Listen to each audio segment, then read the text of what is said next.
it doesn't mean that there's necessarily more brain shrimp to like examine it. It doesn't mean that there's going to be like now how the halo affects the other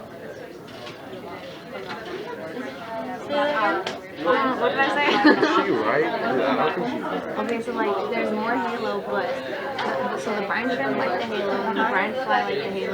But I don't know like how that, since there's leftover halo, I don't know that affects like the other, like the bird or the.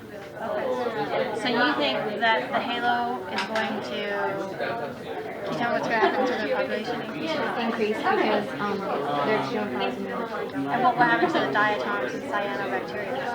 They might become overpopulated, like the halo will do more. So what do you think is going to happen to the other two on the bottom?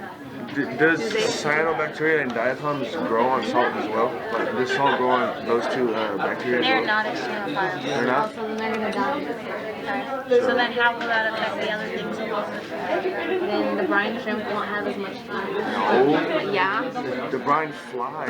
Halobacteria grows. It gets too much salt, it starts to expand, and it pops. So it ends up dying off. So when that happens, these two, I think, are the only ones left to feed the brine shrimp. So when that happens, the brine shrimp that feeds the advocate, it would only pretty much have like half of what it eats, because the brine shrimp wouldn't have all of what it eats. You know what I'm saying? And I wouldn't end up going off like that. So it would be like that. So in the lab you mentioned, like, you're sure that it was salt going in? Okay. No, salt. Could it, like, Salt goes, water goes with salt. It's all osmosis. God, how are you gonna tell me? God, how are you gonna tell me? That's what she said, bro.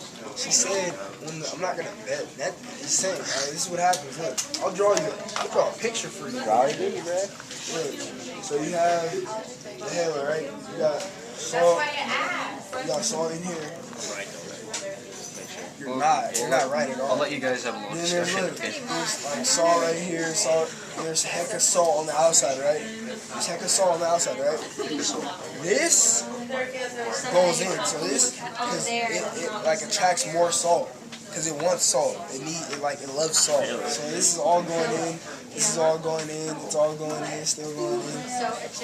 From this, it goes to that. From that, it goes to that.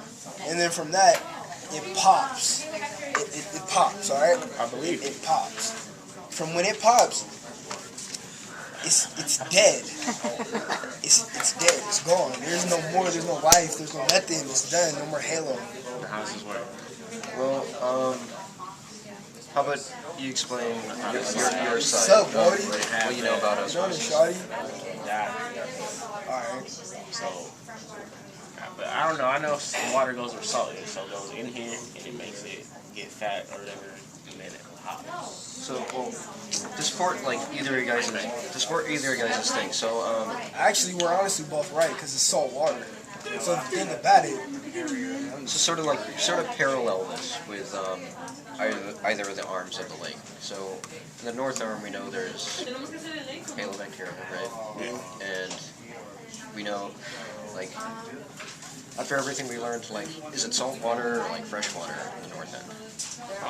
Salt. Okay. So, based on this, I don't know, like, if there's just the salt water where the halobacteria is, why isn't the salt, I guess, killing the halobacteria? Not too salty. exactly. So like, we also figured out that in a certain medium, the halobacteria will not die. So yeah, okay, I It think will just be absolute. It will be safe.